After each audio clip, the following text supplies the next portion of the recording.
Thanks, buddy. What's happening? So are you? Chilling, dog. Getting ready to move. It's crazy. When is the move?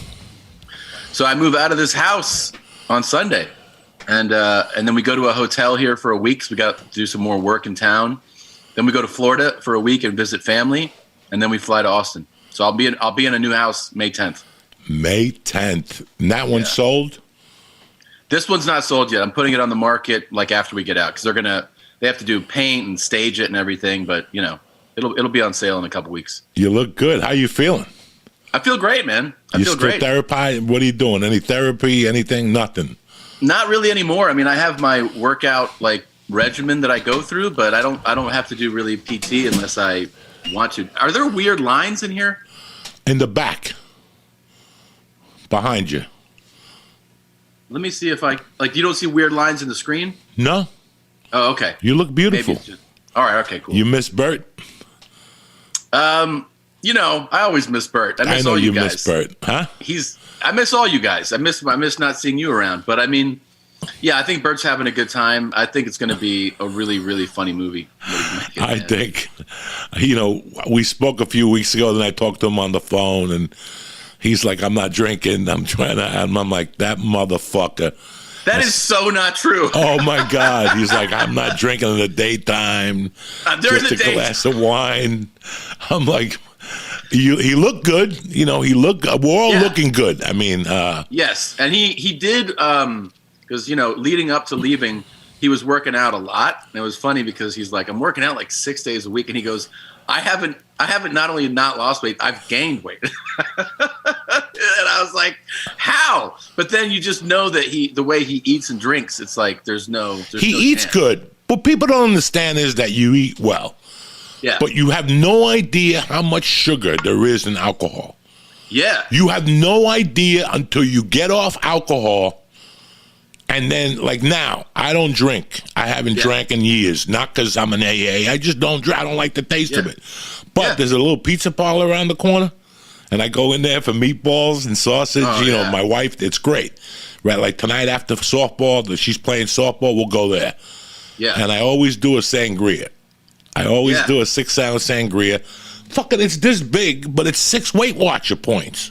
Oh, yeah, man. Just for a little fucking glass. So there's guys like him. He's that. So a lot of times whenever I'm fat and I'm trying to lose weight, people always they don't know me. They'll be like, you should cut back on your drinking. And I'm like, yeah, I don't drink, man. I mean, I'm not totally sober, but I don't regularly drink. And they're like, oh. And I go, that mentality would work for a Bert. Bert's the kind of guy that if he was I'm not drinking for a month, he'll lose 15, 20 pounds. Anybody will. If you stop drinking. If you drink that much. If you drink that much. Yeah. You guys all forget that my mother was a fucking functioning alcoholic. Yeah. And I saw her lose weight and put on weight. She opened up with a Heineken with tomato juice. That's how it started. Who does that? Yeah. That's savagery. In the morning, a Budweiser, a Heineken, and tomato juice. That was her appetizer. Ooh, and then you start but she's high functioning. She's running a business. Yeah, she's running a business. She's thinking. She's numbers. But I saw what a functioning does. And I saw when she closed the bar, she just ballooned up.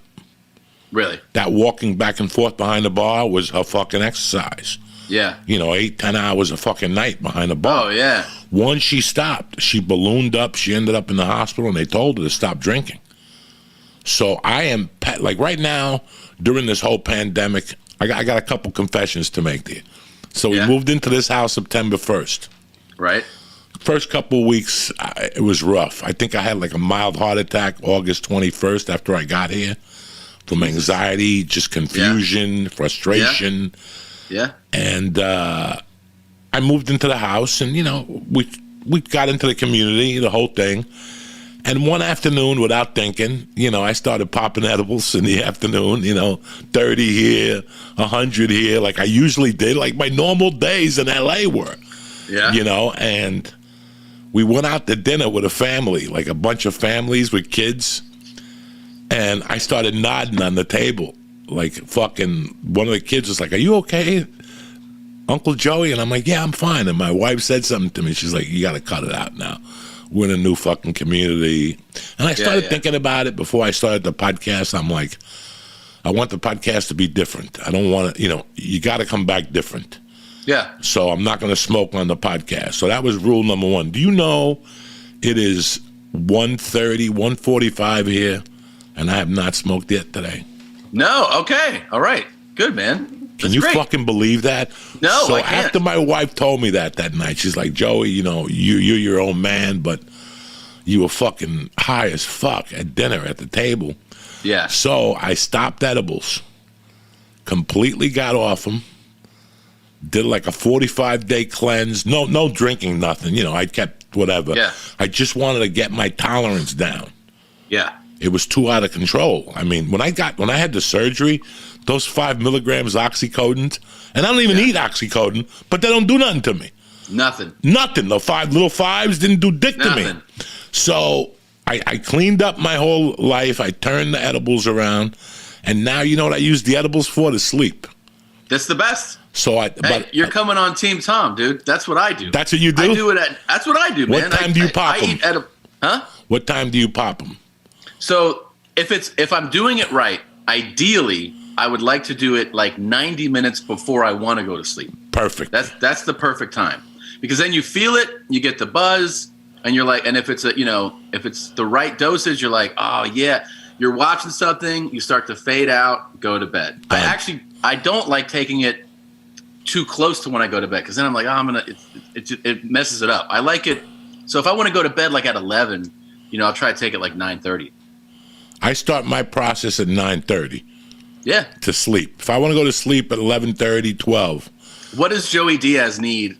What doses do you do for going to sleep? Okay, so I experiment. You know me, I experiment with everything. You have to experiment with yourself. Yeah. So at 9 o'clock, once my daughter goes upstairs, I come right down and I spray melatonin in my throat. Mm-hmm.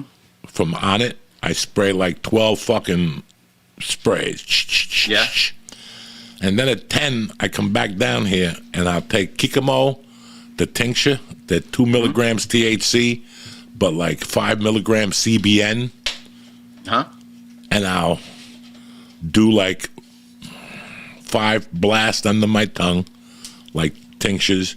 Now CBD Lion has CBD cubes with melatonin in it. Really? So now I could add that to the arsenal of sleep. So by 10 o'clock, I got melatonin in me and the tincture. And then at 11:15, I go upstairs, because Miami Vice starts at 11. I go upstairs and I fucking make my Kikamo tea. Some nights I throw 4 capsules in there, like the ones I gave you. Yeah. Like I'll go fucking 500 milligrams. Drink it, come down, watch 10 minutes of Miami Vice. Then I'll practice the guitar. Okay. I'll practice the guitar. I'll do all my songs. And by the time I get to like fucking Crazy Train, I could feel the edibles creeping up on me.